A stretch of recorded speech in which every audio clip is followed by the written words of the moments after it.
बचपन इंसान की ज़िंदगी का बहुत ही खूबसूरत पीरियड होता है। ये एक ऐसा दौर होता है जिसमें बच्चे को न कमाने की फ़िक्र होती है और न जमा करने की। उसे फ़िक्र होती है तो सिर्फ और सिर्फ खेलने कूदने की। इस दौर में इंसान बहुत कुछ सीखता है और इसी बचपन की खूबसूरत परवरिश की वजह से इंसान अपना फ्यूचर बिल्ड करता है। लेकिन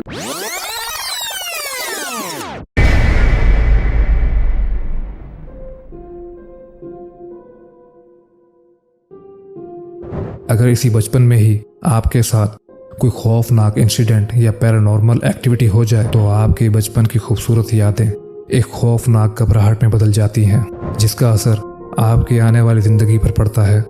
ये कहानी एक ऐसे ही शख्स की है जिसके साथ बचपन में बहुत ही खौफनाक ट्रेजेडी होती है और इसी ट्रेजेडी की वजह से उसे ज़िंदगी में बहुत सी परेशानियों का सामना करना पड़ता है। इसीलिए पेरेंट्स को अपने बच्चों के लिए ज़्यादा केयरफुल रहना चाहिए, क्योंकि एक खौफनाक हादसा आपके बच्चे की ज़िंदगी को तबाह कर सकता है।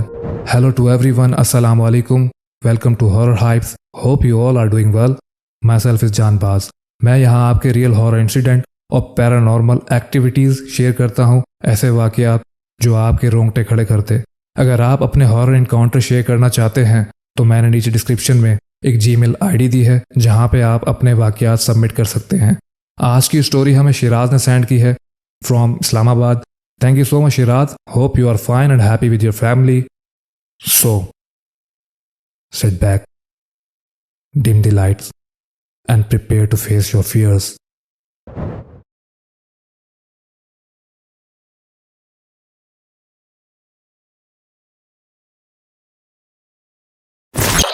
अस्सलाम वालेकुम, मैं शिराज हूँ। उम्मीद करता हूँ आप और आपके लिसनर भी खैर व आफियत से होंगे। जो वाक़या मैं आपके साथ शेयर करने जा रहा हूँ, जो कि मेरे साथ 2002 में पेश आया था। उस वक़्त मेरी उम्र 12 साल थी। मैं और मेरा ख़ानदान 2002 में कराची रहा करते थे। वहाँ की ज़िंदगी बहुत मज़ेदार थी क्योंकि बचपन के दिन थे, लेकिन बचपन में ही मेरे साथ एक ऐसा वाक़या पेश आया जिसकी वजह से मेरा सारा बचपन इस खौफनाक ट्रॉमा से निकलने में गुजरा। इस वाक़ये को 22 साल हो गए हैं, लेकिन अब भी ये वाक़या मुझे खौफ में मुब्तला कर देता है। इस वाक़ये की वजह से हमें कराची शहर छोड़ना पड़ा क्योंकि मेरी हालत इतनी ख़राब हो गई थी कि वालिद साहब को इस्लामाबाद शिफ्ट होना पड़ा।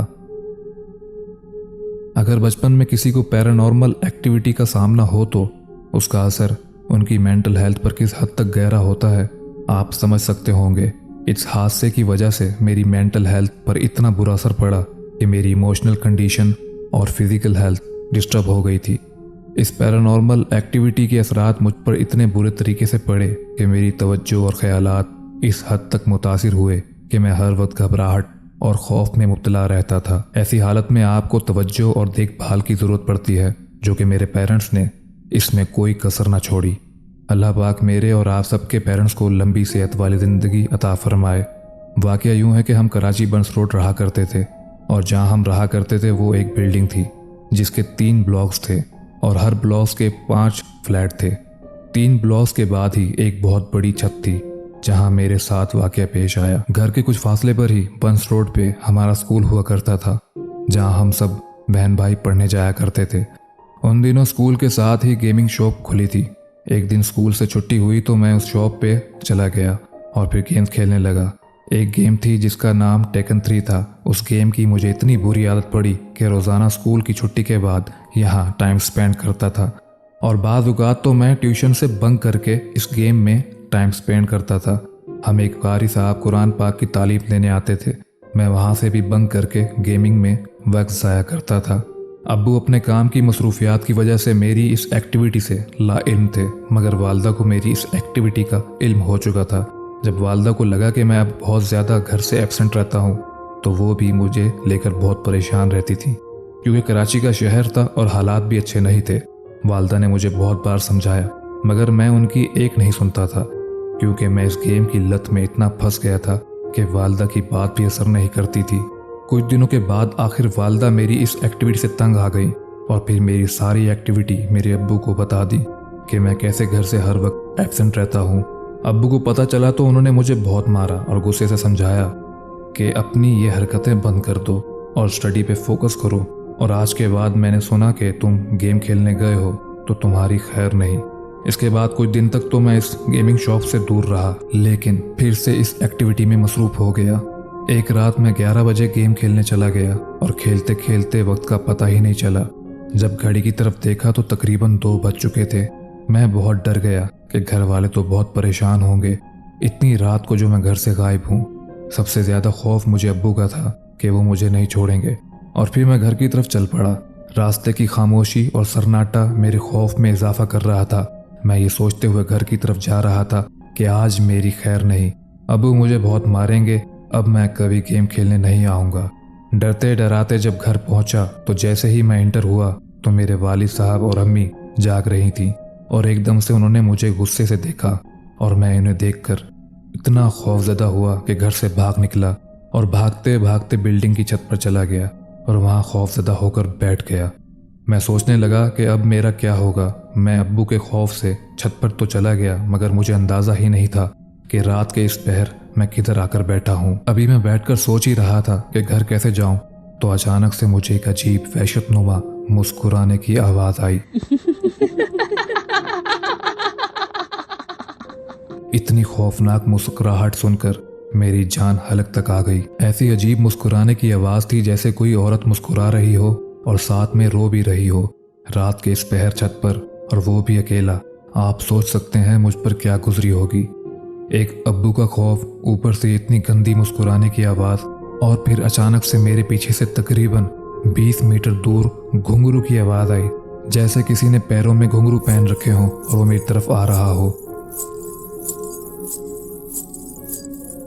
अभी मैं इस आवाज पर फोकस कर ही रहा था तो अचानक मुझे फील हुआ कि ये घुंघरू के साथ चलने की आवाज मेरे करीब तर होती जा रही है।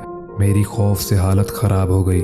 मुझसे इतनी हिम्मत नहीं हो रही थी कि पीछे मुड़कर देखूं। इतना ज्यादा खौफ जैसे मेरा दिल फट जाएगा। यकीन करें ये मंजर लिखते हुए भी मेरे रोंगटे खड़े हो रहे हैं।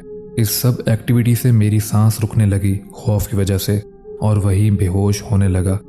और सबसे ज्यादा खौफनाक तो ये, कुछ देर बाद मुझे होश आया तो मैं वहीं छत पर पड़ा था, और जैसे ही मैं उठा तो फिर से खौफ का अटैक हुआ। पता नहीं कैसे मुझे हिम्मत आई और मैं वहां से उठकर भागा और छत की सीढ़ियों से उतरते हुए मैं जोर से गिरा और फिर से उठकर भागा।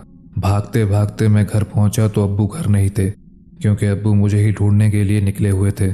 मैं वालदा से जाकर लिपट गया। वालदा घबरा गई और पूछा कि क्या हुआ। मेरी सांस इतनी फूली हुई थी कि आवाज तक नहीं निकल रही थी।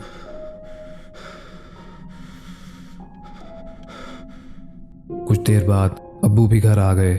जब मेरी सांस स्टेबल हुई तो मैंने सारा वाकया बताया। वालदा बहुत रोई और अब्बू भी बहुत परेशान हो गए। कुछ देर बाद अब्बू ने गौर किया तो मेरा आधा फेस लाल था और आधा पीला। ये सब देखकर अब्बू घबरा गए और फिर अब्बू ने मेरी कमीज उतारी। कमीज उतार कर देखा तो मेरी कमर पर लंबे और पतली उंगलियों वाले हाथ छपे हुए हों, जैसे किसी ने कमर पर जोर जोर से मारे हों। इस वाकये के बाद मुझे शदीद बुखार हो गया, अजीब दौरे पड़ने लगे। अब्बू मुझे हॉस्पिटल ले गए।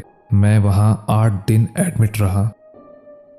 हॉस्पिटल से डिस्चार्ज होने के बाद जब घर आए तो मेरा घर में रहने का दिल नहीं करता था। खौफ की वजह से मैं सारी रात सोता नहीं था। हर वक्त खिड़कियों और दरवाजे की तरफ देखता रहता था कि कोई मुझे देख रहा है। इस वाकये के बाद मैं फिजिकली बहुत वीक होता जा रहा था और अब्बू बहुत से रूहानी लोगों के पास ले जाकर दम भी करवाते थे, बट मेरी तबीयत में फर्क नहीं पड़ रहा था। मेरे दिल में इतना खौफ बैठ गया था जैसे ही रात होती मैं खौफ से सोता नहीं था। आंखें खुली रहती थीं जैसे कोई मेरे साथ है। रात के वक्त जब घर में एक कमरे से दूसरे कमरे की तरफ जाता तो ऐसे फील होता जैसे मेरे पीछे कोई चल रहा है। मेरी हालत दिन ब दिन खराब होती जा रही थी। हर वक्त अकेला रहता। मेरे अब्बू मेरी इस हालत से बहुत परेशान थे। आखिर अब्बू ने वो घर ही छोड़ दिया और हम सबको लेकर इस्लामाबाद शिफ्ट हो गए। वहाँ एक बहुत मशहूर रूहानी इंस्टीट्यूट था जहाँ मेरा 1 साल तक रूहानी इलाज चलता रहा। मुझे इस हादसे को भूलने में 5 साल लगे। अब मेरी उम्र 34 साल है और मेरे 2 बच्चे हैं, लेकिन आज भी मैं अकेला सो नहीं पाता। इस वाकये ने मेरी मेंटल हेल्थ को बहुत डैमेज किया, लेकिन अब अल्हम्दुलिल्लाह मैं ठीक हूँ। लेकिन वो रात मैं भूलना चाहता हूँ लेकिन नहीं भूल पाता। अल्लाह पाक हम सबको इस पैरानॉर्मल एक्टिविटी से महफूज रखे। आमीन।